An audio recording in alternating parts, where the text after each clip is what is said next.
et sœurs, bonjour. Ça fait un bon moment que nous avons quitté cette église. On a calculé avec Fragonard tout à l'heure, ça fait une dizaine d'années que nous sommes partis d'ici et malgré tout nous nous souvenons encore bien sûr de notre expérience ici parmi vous. S'il y a un certain nombre de visages connus, il y a forcément un certain nombre aussi de visages que nous ne connaissons pas mais avec lesquels nous sommes heureux de faire connaissance.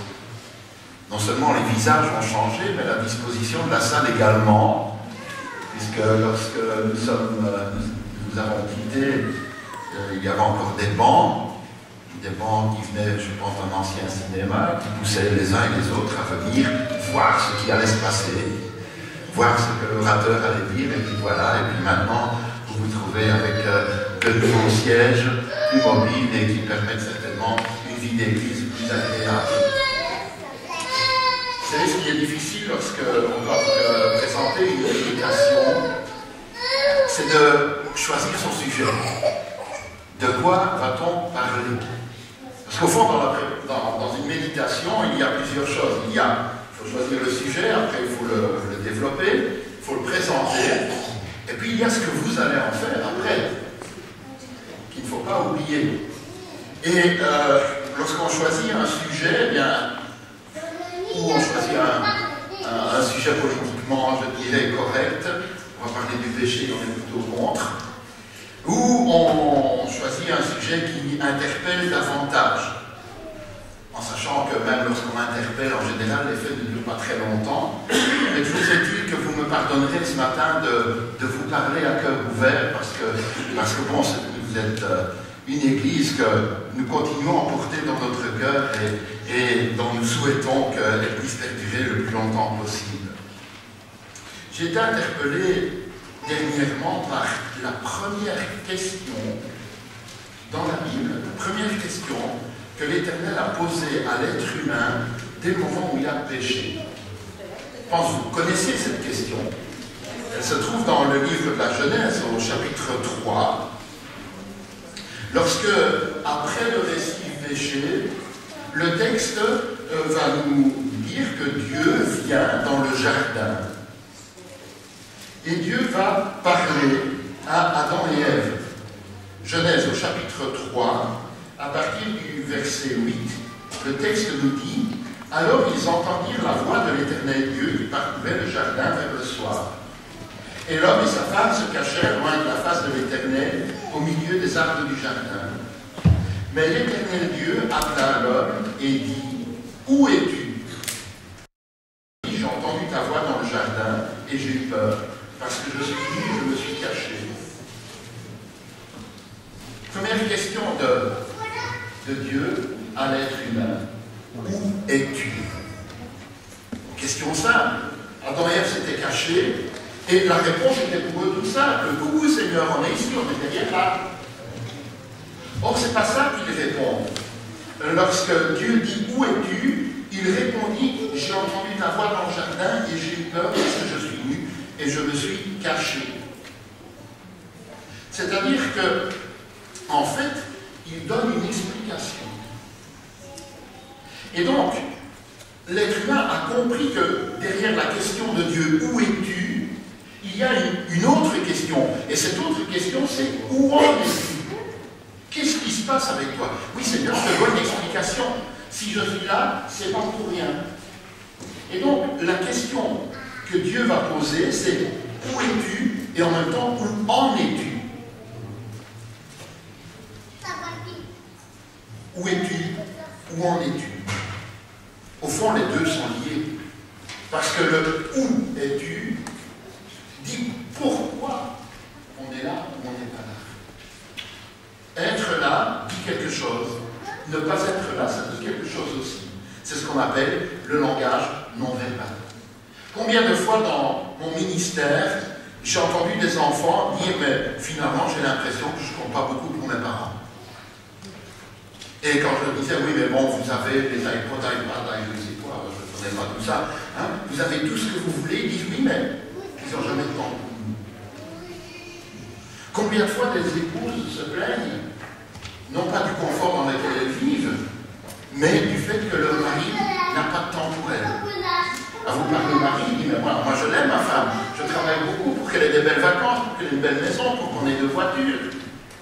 Il dit, il n'a pas le temps. Ne pas être là dit quelque chose. Ne pas être là dit, ça n'est pas important pour moi. Parce que si c'était important, j'y serais. Où es-tu? Et où en es-tu? Et voyez-vous, cette première question que Dieu pose à l'humanité est une question qu'il continue à poser. Et il continue à la poser non seulement à ceux qui nous entourent, mais il me la pose à moi. Il la pose à chacun d'entre nous.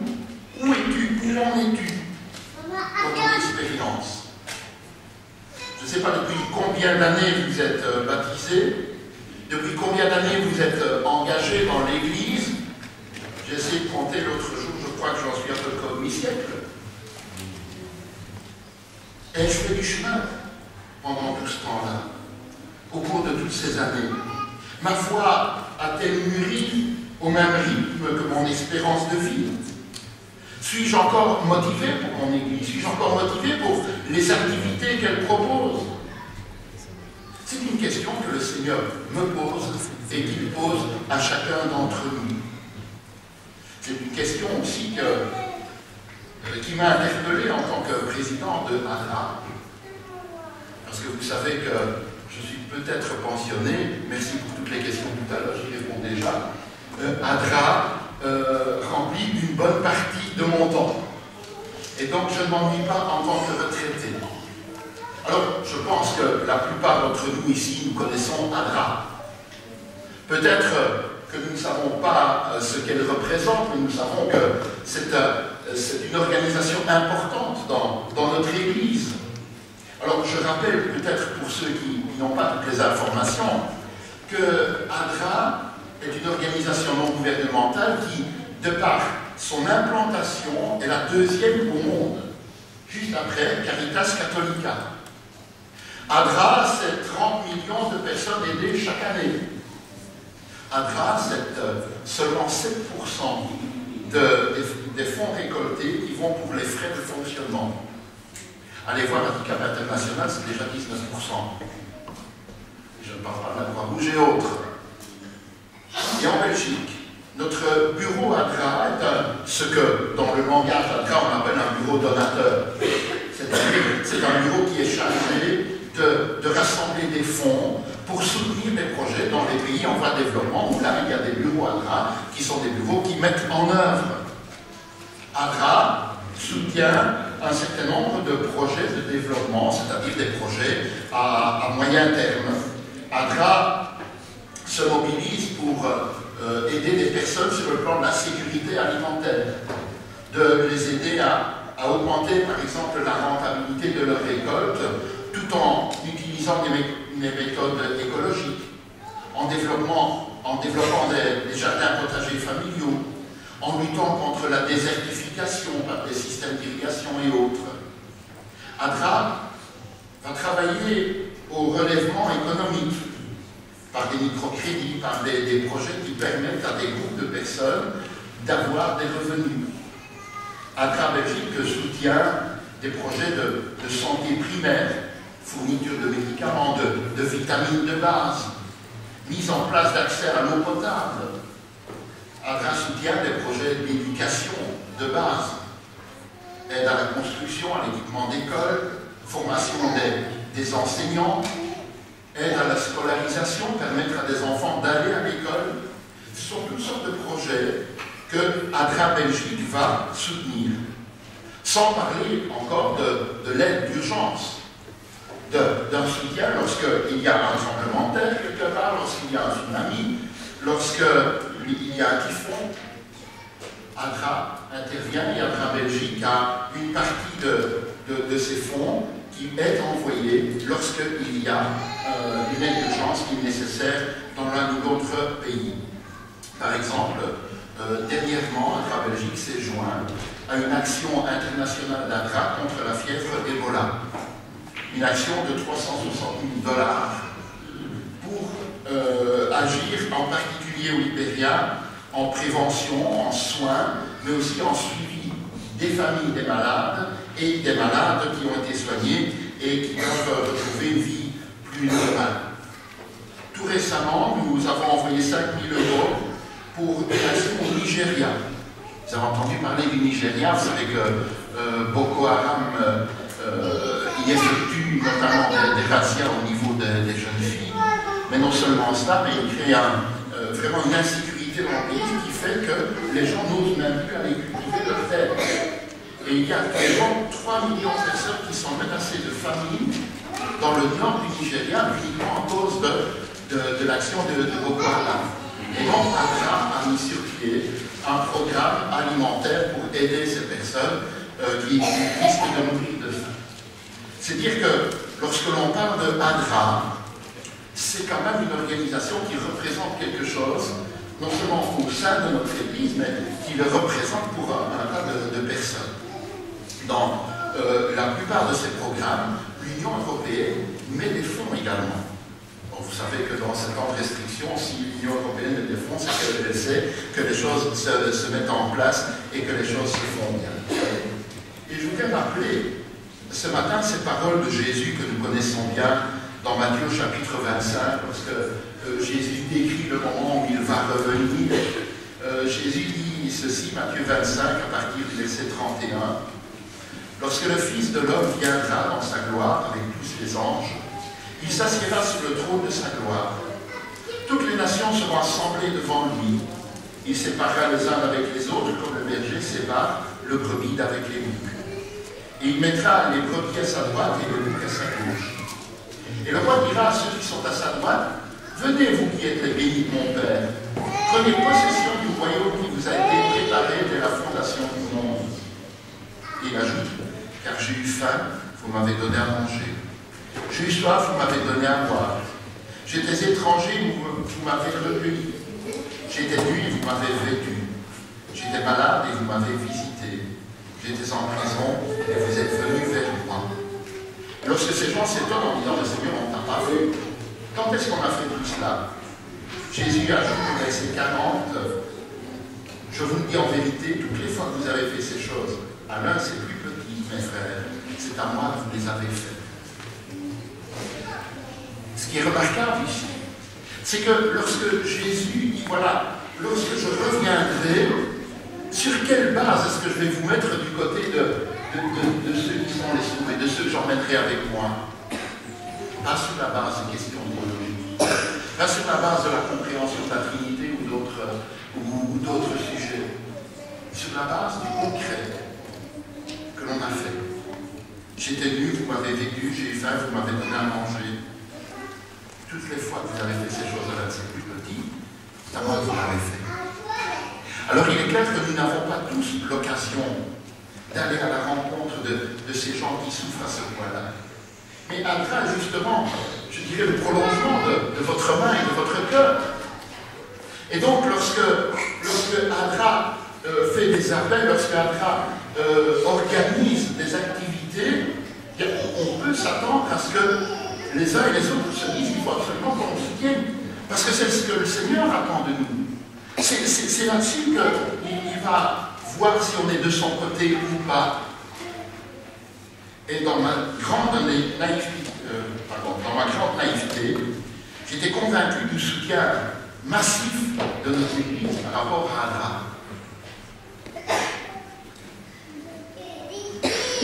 Je dis bien, j'étais convaincu. Parce que l'expérience m'apprend que les choses ne sont pas si simples.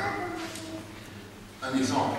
En automne dernier, nous apprenons que la banque ING lance une action où il fallait inscrire une ONG sur un site internet et les 5 premières ONG, les 5 qui représentaient le plus de voix, touchaient 1 000 €. Je me suis dit, c'est fantastique. Fantastique. Voilà le moyen de gagner 1 000 € sans rien dépenser. Il suffit de quelques clics.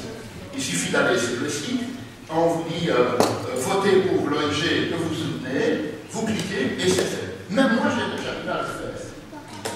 C'est vous dire. Et je me suis dit, fantastique, 2200 membres dans notre fédération, si chacun apporte un vote, nous avons 2200 votes, ce qui mettrait largement en tête. Alors, plusieurs d'entre vous, d'entre nous, ont plusieurs adresses, mais donc peuvent voter plusieurs fois. D'autres me disent, ben oui, mais moi je n'ai pas l'Internet. Non, mais vous avez des enfants, des neveux, des petits-enfants qui ont Internet, donc on pourrait compter qu'un vote par membre serait une belle moyenne. On a donc inscrit ADRA sur le site. Ceux qui ont organisé, en particulier Jonathan et Magali, se sont arrangés. Il y avait une cinquantaine de votes dès le départ. On a lancé la publicité dans nos églises. Vous savez combien on a eu de votes en tout? 158. Ça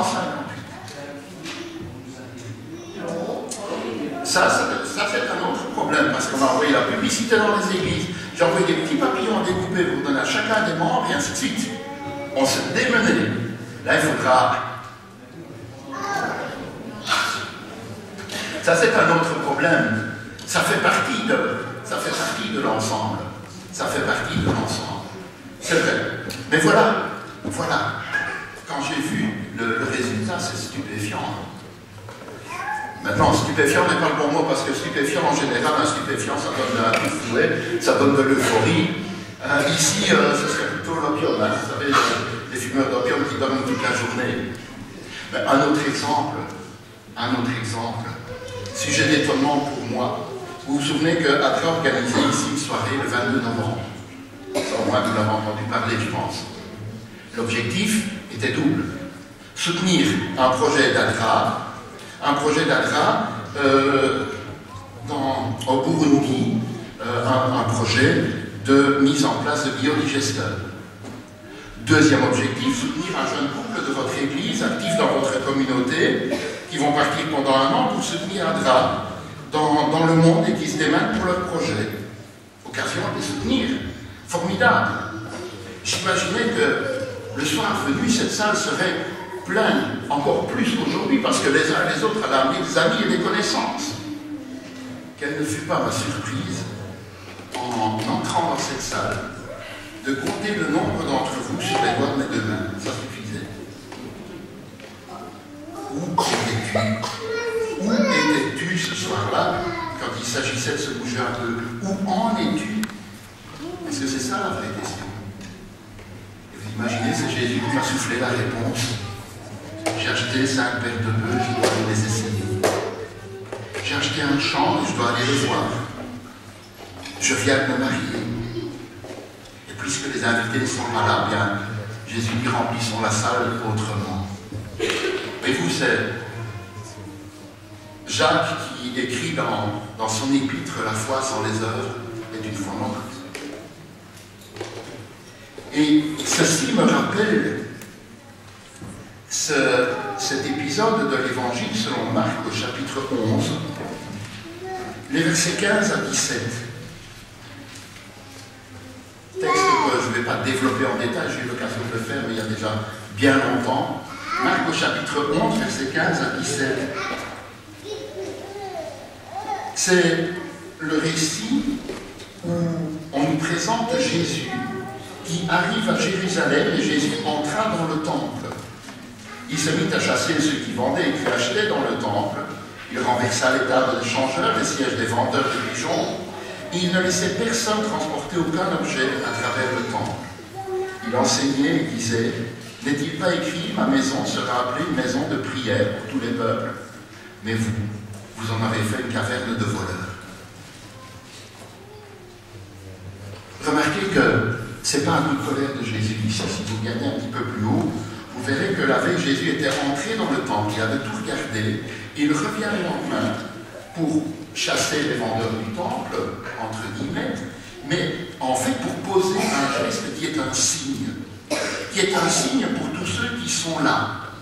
Il renverse les tables et les chaises de ceux qui sont assis, autrement dit de ceux qui sont installés. On n'est pas sur un marché où on a mis des échoppes. Il y a des choses qui sont installées. Et Jésus vient et il renverse ce qui est installé. Le texte ne dit pas que les taux de change n'étaient pas bons, que les pigeons étaient trop chers pour les sacrifices. Il ne dit pas, si vous voulez, que la table librairie faisait trop de bénéfices. Non, Jésus pose un signe. Et quel est le sens de ce signe? Qu'est-ce que Jésus voit lorsqu'il pénètre là? C'est sur le parvis du temple. Il voit des gens, le texte dit, il ne laissait personne transporter aucun objet à travers le temple, parce que le parvis du temple était en fait un raccourci qui permettait d'aller d'un lieu à l'autre dans Jérusalem, et donc de traverser. Et puis, il y a ceux qui venaient pour vaquer à leurs devoirs religieux, qui font ce qu'il faut. Ils vont acheter leur animal, ils vont offrir le sacrifice, et puis ils sont tranquilles. Et Jésus vient et dit, arrêtez, stop, ça suffit. Je ne veux plus de cela. Parce que Jésus a devant lui une sainte trompeuse. Des gens tranquilles qui font des choses qui les tranquillisent. Ils viennent, ils font leurs petits devoirs religieux et ils s'en vont. Jésus voit des gens qui prennent un tranquillisant, mais qui ne sont pas soignés en fait. Jésus sait le danger de la religion tranquille installée. On a ses petites habitudes. On va toujours acheter sa colombe chez le même marchand. On va toujours faire le change, c'est chez le même changeur. On est toujours à la même place. Une religion tout est simple où, quand on a effectué ces gestes religieux, on peut partir chez soi tranquille, il n'y a plus de problème.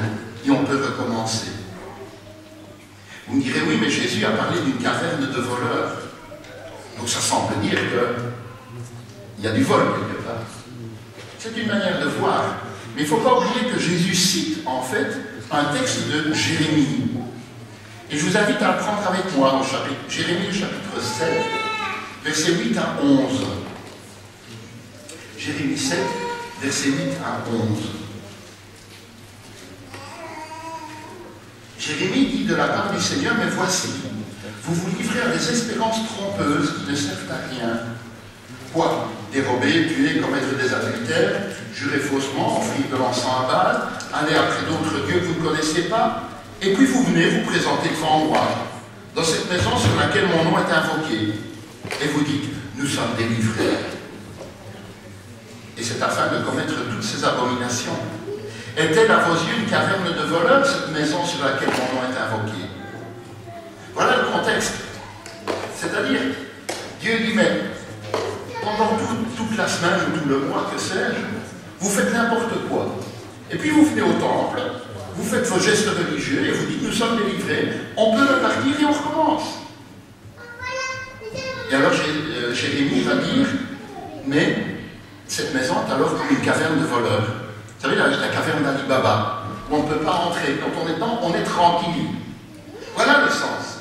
Ce n'est pas une question que tout change. C'est une question de dire, voilà, on a fait ce qu'il faut, on est tranquille. Religion de la conscience tranquille, à bon compte. On a fait cette tirite, on est venu le sabbat, on a ses habitudes, on vient à l'école du sabbat, voilà, on a notre religion installée, on est bien, on est en haute sécurité. Vous savez que dans les prisons, le couloir de la haute sécurité, c'est un lieu d'enfermement, pas un lieu de vie. Peut-être que Jésus aimerait renverser aussi notre âme. Dire attention, attention à vos certitudes basées sur vos bonnes pratiques.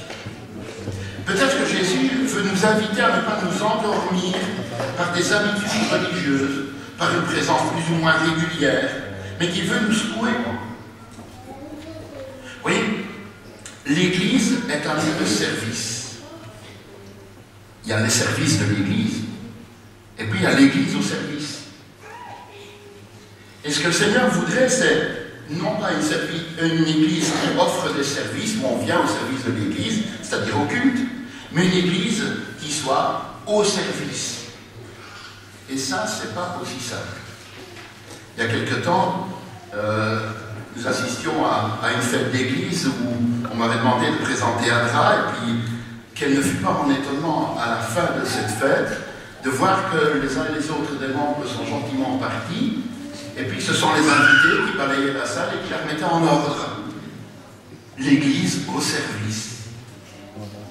Où étais-tu? Où en es-tu? Où étais-tu lorsqu'il y a un coup de main à donner? Où étais-tu? Et le où étais-tu nous dit où je suis. Seigneur dit lui-même, et je reprends ces paroles textuellement, je ne les ai pas inventées, elles sont dans Matthieu chapitre 23 et au verset 11. Jésus va dire à ses disciples, le plus grand parmi vous sera votre serviteur. Pour Jésus, être grand, c'est d'être serviteur. Et donc si je ne suis pas serviteur, c'est que je ne suis pas grand. Je suis petit. Je suis un nain. Mais Seigneur, j'ai beaucoup de qualités. Le Seigneur dit, c'est vrai, tu es un nain capable. Mais Seigneur, je ne suis pas n'importe qui. Je ne suis pas du monde. J'ai été baptisé. Et le Seigneur dit, c'est vrai, tu es un nain digne. Oui. Seigneur, heureusement que nous sommes dans l'Église. Nous sommes des frères et sœurs. Nous sommes polis avec les uns et les autres. Et le Seigneur nous dit, c'est vrai, tu es un impoli. Très poli. Et je suis un impoli lorsque, par exemple, je parle en tant que créateur d'activité, je m'inscris à une activité, je ne vais pas, je ne préviens même pas. Je suis un impoli lorsque je ne respecte pas les délais d'inscription. Parlez-en à ceux qui organisent les camps de jeunesse, ils vous le diront. Je suis un impoli lorsque je pars d'une manifestation sans même dire au revoir aux organisateurs. Je suis un impoli quand je parle à l'autre sur un ton agressif, arrogant. Quand je donne des ordres plutôt que de mettre la main à la pâte. Je suis un impoli. Quand il y a un visiteur, je ne vais même pas le saluer. Alors Seigneur, c'est vrai, mais bon, nous sommes quand même patients les uns envers les autres. Et le Seigneur dit, oui, c'est vrai, tu es un impatient. Un impatient parce que dès que l'autre a fait une bêtise, c'est insupportable. Il faut aller lui dire, il faut aller le colporter. Et si je fais le colporter, je deviens un indiscret. Un indiscret quand je me mêle des affaires des autres. Quand je suis plus intéressé de savoir qu'est-ce qui lui est arrivé que de savoir comment je peux l'aider. Je suis un indiscret quand je me vante de mes qualités, de mes actions, voire même de mon compte en banque. À la mesure du service, j'avoue que je suis un nain. Et au retour de Jésus, peut-être qu'il y a un avertissement pour moi. Je lis toujours chez Matthieu. Je ne sais pas, Matthieu, il a pensé à nous ce matin. Matthieu chapitre 7 et à partir du verset 21. C'est le texte que vous avez entendu tout à l'heure qui a été lu. Ce ne sont pas ceux qui disent Seigneur, Seigneur qui entreront dans le royaume des cieux. Je vais venir dire Seigneur, j'étais là tous les sabbats. Seigneur, je suis sur les registres d'église. Je peux dire Seigneur, ça fait 40 ans que je te prêche. Tout le monde me connaît. Le risque, c'est que le Seigneur dise oui, pour moi tu es un nain connu. Un nain très connu. Un nain connu pour le Seigneur. Je ne vous connais pas. Où es-tu? Comment es-tu? Est-ce que mon christianisme change quelque chose à ma relation à l'autre, à mon acceptation de l'autre, à mon ouverture vers l'autre? Après m'avoir côtoyé, les gens peuvent-ils dire que Jésus était là, qu'il était en moi, qu'il était vivant, que je leur ai apporté quelque chose? Où es-tu? Où en es-tu? Et plus j'avance, plus j'admire le Christ, qui était lui un incompris. À part qu'il n'était pas un nain. Mais c'est vrai qu'il a été très incompris de son temps. Jésus était un géant, parce qu'il était le serviteur. Et si je suis un nain, et malgré le fait que je suis un nain, Jésus, ce géant, me dit « Je t'aime. Je t'aime. Où que tu sois, quel que tu sois, qui sois-tu. » Voyez-vous, jamais Jésus n'a mis le doigt sur un manque sans apporter un message d'encouragement. Jamais Jésus n'a vu une situation perdue. Même lorsqu'on lui amène la femme adultère, il lui dit « Va et ne pêche plus, il y a encore un avenir pour toi. » Comme dans la Bible, les prophètes donnent un message où ils touchent du doigt ce qui ne va pas chez les auditeurs, dans le peuple. Il y a toujours un message d'encouragement. J'ai déjà eu l'occasion de le lire, je l'ai toujours le GPS. J'ai déjà eu l'occasion de le dire, notre Seigneur fonctionne comme un GPS. Il nous a tracé une route. Et si on ne la suit pas, si on s'en écarte, il nous retrace une nouvelle route, toujours pour nous amener vers lui. Quand je suis égaré, il recalcule une nouvelle route. Parce que Jésus veut faire de nous des gens formidables. Il nous propose de ne pas nous contenter d'une spiritualité light, c'est-à-dire faite d'un minimum de choses, une présence à l'église et puis c'est tout. Une spiritualité sans énergie, sans calories, juste le minimum. Jésus a vécu une vie courte, mais très intense. Et il avait un rêve, il avait un projet, et il n'a pas voulu rester charpentier. Il a décidé de créer une église. De créer une église qui ne serait pas comme les autres. Il a appelé des hommes et des femmes à faire quelque chose de grand, de beau, de noble. Il a appelé des disciples ordinaires à faire des choses extraordinaires. Il a eu une vie intense. Il a appelé ses disciples à une vie intense, parfois risquée, souvent difficile, parce qu'il voulait une église novatrice, une église qui acceptait toutes sortes de gens. Et ça, c'était nouveau pour l'époque. Des gens bons et des gens moins bons. Des gens très bien et des gens moins bien. Parce qu'il avait le projet que tous deviennent des gens formidables. Il avait surtout envie que tous ces gens qu'il pouvait rassembler dans son église, qu'ils apprennent à être heureux, qu'ils apprennent la générosité, qu'ils apprennent le service et le pardon.